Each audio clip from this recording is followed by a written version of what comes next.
네, 안녕하세요. 반갑습니다. 오늘은 시노펙스 기업에 대해서 살펴보도록 하겠습니다. 최근 보고서, 3분기 보고서 중심으로 들여다보도록 하겠습니다. 기업은 총 13개의 종속회사를 보유하고 있고요. 주요 종속회사는 1개로 확인이 됩니다. 세부 내역을 보시게 되면 일단 중국과 지금 베트남 관련된 부분도 확인이 되고요. 보시면 주요 종속회사는 베트남에 있는 지금 기업의 이제 법인으로 확인이 되고요. 자산 기준으로 지금 보시면 유의미하게 종속회사로 인식을 하고 있습니다. 기업은 종속회사를 통해 다양한 사업을 영위하는 것을 확인할 수가 있는데요. 기타 휴대폰 관련된 부품 개발과 폐수 처리, 지금 필터, 멤브레인 필터 관련된 부분 등까지 여러 가지 사업 영역을 확대하고 있는 것으로 이해할 수가 있고요. 기업의 이제 제품 현황을 정리해서 보시면 FP10이죠. 그게 83%를 상회하면서 대부분의 매출이 F12B에서 나오고 있고요. 다음은 여과 기술이라고 볼 수 있는 이런 필터 관련된 부분이죠.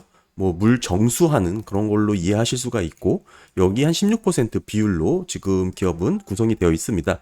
FPCB라는 거는, PCB라는 것도 반도체 기판 얘기하잖아요. 보통 그 초록색 기판 생각하시면 되는데, FPCB는 이게 F가 이제 플렉시블이라는 뜻이라서 좀 유연하다는 뜻입니다. 따라서 이게 조금 자연스럽게 구기거나 이렇게 뒤틀릴 수 있는 그런 유연한 PCB 기판이라고 보시면 이해가 쉽습니다.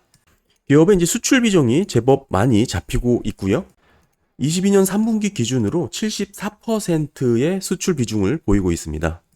네, 기업은 보시면 여과 기술이라고 할 수 있는 이 물 사업이죠. 물 관련된 사업에 있어서 고성능 필터 제품을 이제 만들고, 또한 이를 기반으로 한 지금 보시게 되면 이런 다양한 수주 산업을 이제 진행을 하고 있는데요.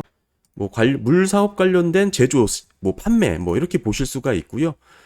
지금 결국에는 여과 기술 서비스를 통해 수주 잔고가 지금 100만 단위니까 한 38억 정도의 수주 잔고가 있는 것으로 확인됩니다. 그렇게 많은 비중이 아니고요. 또한 기업의 이제 전체 매출 비중에서 여과 기술 관련된 부분은 많은 비중을 차지하고 있지 않기 때문에 지금 기업의 주력 제품은 FPCB 관련된 부분이다. 이렇게 보실 수가 있고요.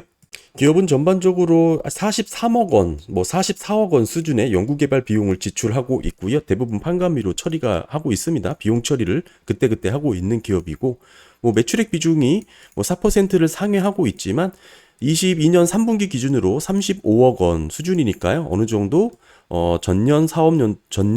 전년과 비슷한 수준에서 연구개발 비용이 지출될 것으로 확인이 됩니다. 기업이 이제 주력해서 연구 활동하고 있는 부분은 FPCB죠. 고분자 물질, 고성능 소재 개발, 아까 말씀드린 FPCB 관련된 부분일 테고요. 또한 이제 물 사업, 멤브레인 필터 분야를 통한 이런 다양한 수자원 처리 시스템 등이 하나 있고요.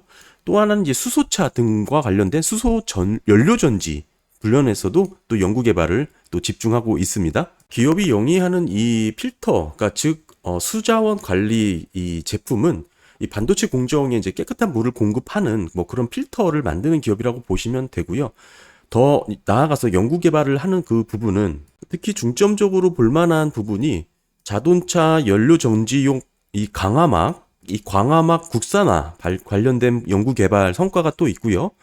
PTFE 또 이 부분도 사실 지금 수소차 연료 전지의 이 광화막 개발 관련해서 좀 중점을 갖고 연구하고 있는 기업입니다. 결국 이 부분이 결국에 수소차 연료 전지의 광화막 개발로 이어질 수 있는 그런 연구 결과고요.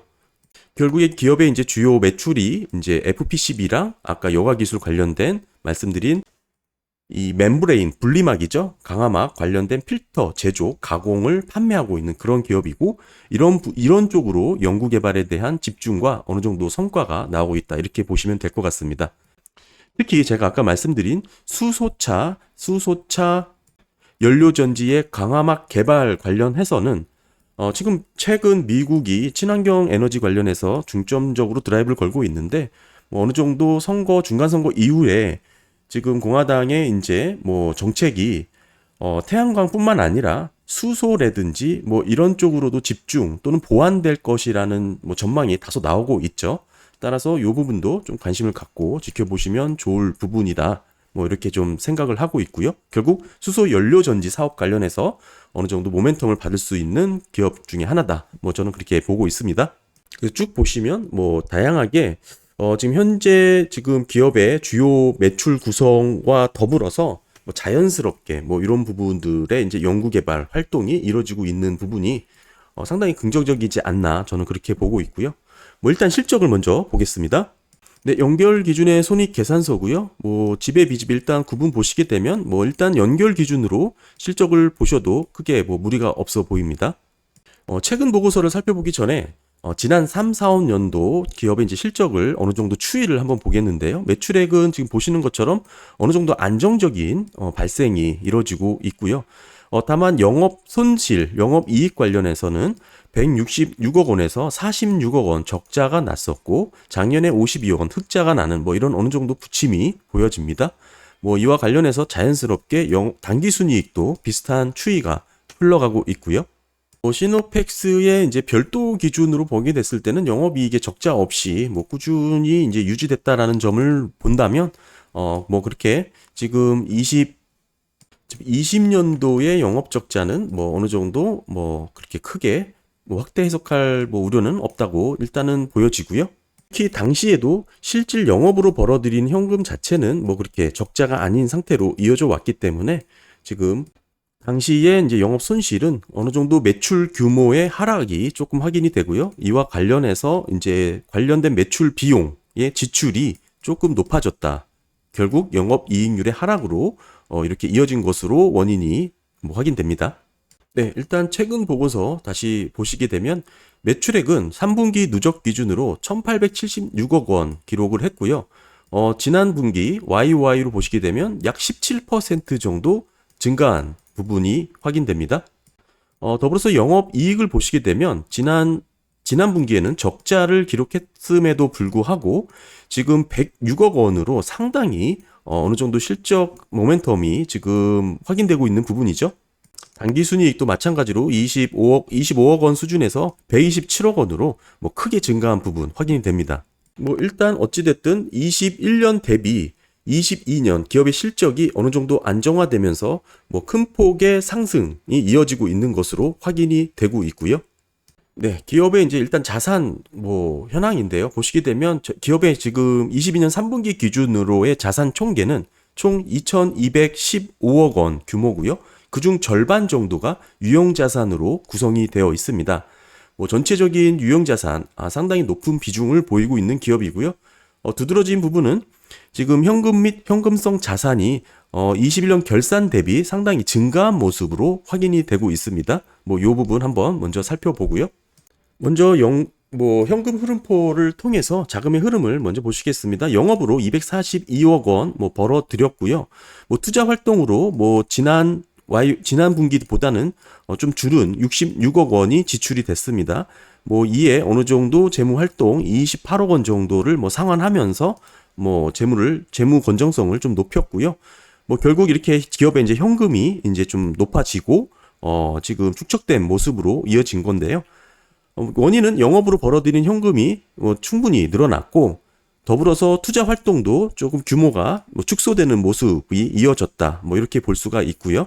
그 결과 이렇게 현금성 자산이 뭐 이렇게 크게 증가한 것으로 확인이 됩니다. 21년 결산 기준 142억 원 규모였는데요. 22년 3분기 기준 310억 원이니까 거의 뭐 2배 정도 이렇게 늘어난 것을 확인할 수가 있고요.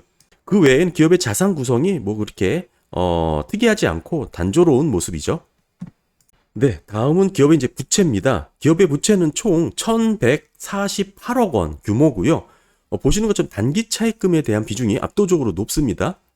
전체 부채의 48% 규모니까요. 대부분의 부채가 뭐 단기 차입금으로 구성이 됐다고 볼 수가 있는데 뭐 이런 영향으로 인해서 기업의 전체 유동 비율은 100%의 100% 수준밖에 되지 않아서 어느 정도 안정적이라고 볼 수 있지만 1년 내 상환해야 될 유동 비율에 대한 그 비율은 96%로 대체적으로 150% 이상을 안정적으로 평가하는 기준에 한참 못 미칩니다. 따라서 기업은 1년 내 상환해야 되는 단기 차입금에 대한 상환 부담이 어느 정도 확인되는 그런 모습이고요. 단기 차입금에 대한 세부 내역을 살펴보겠습니다.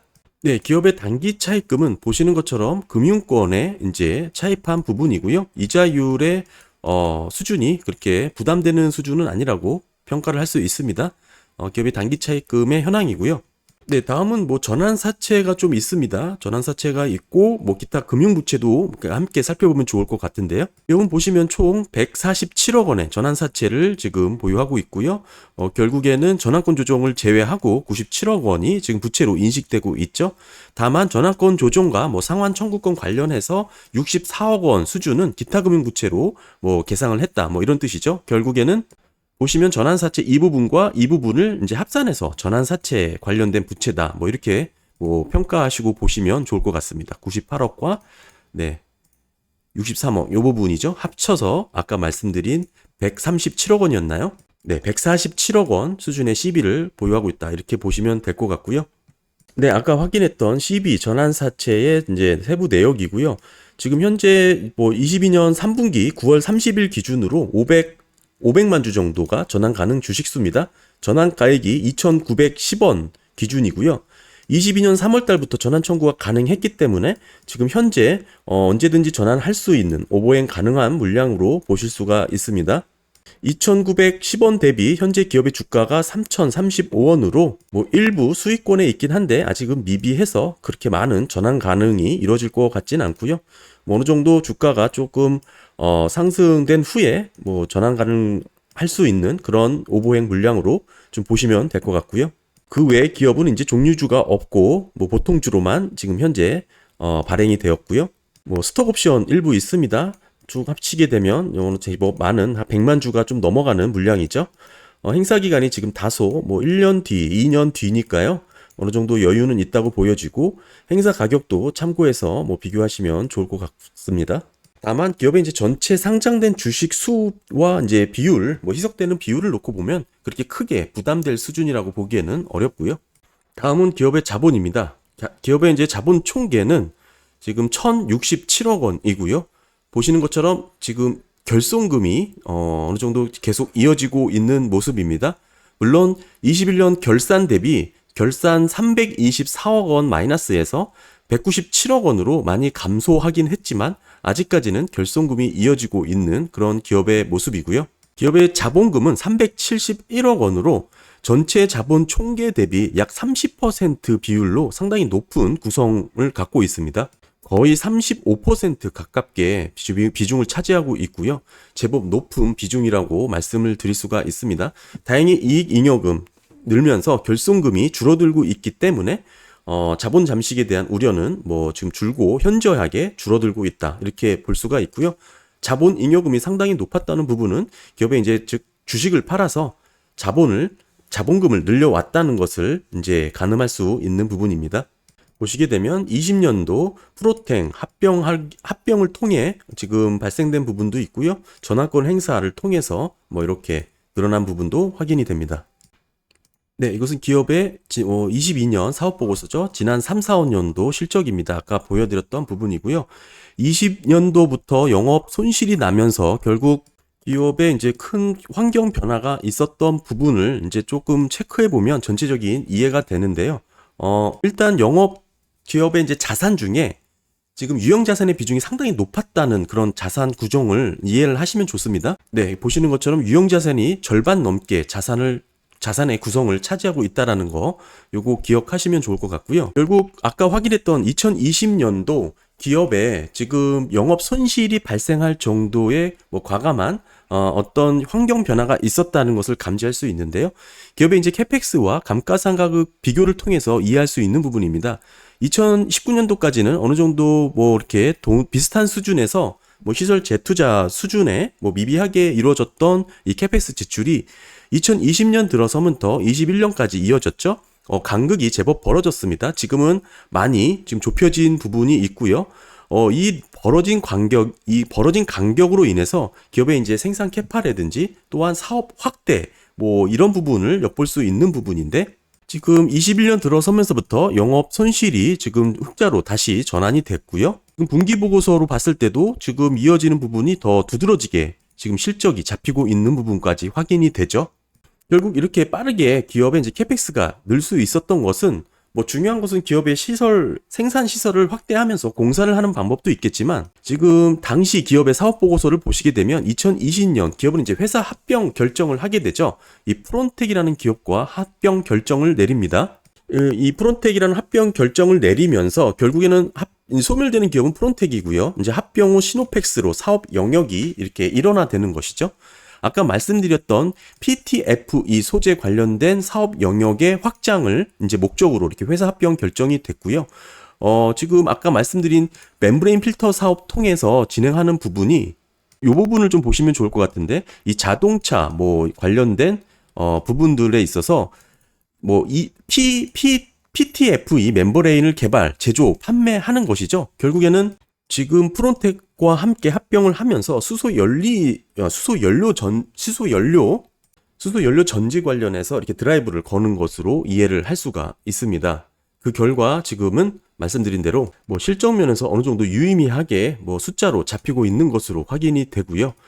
이렇게 일단 적자에 있던 부분에서 상당히 의미 있는 흑자 전환이 이뤄지는 기업 같은 경우에서는 상당히 저는 유의미하게 지금 지켜보고 있는 그런 뭐 기업의 모습이죠.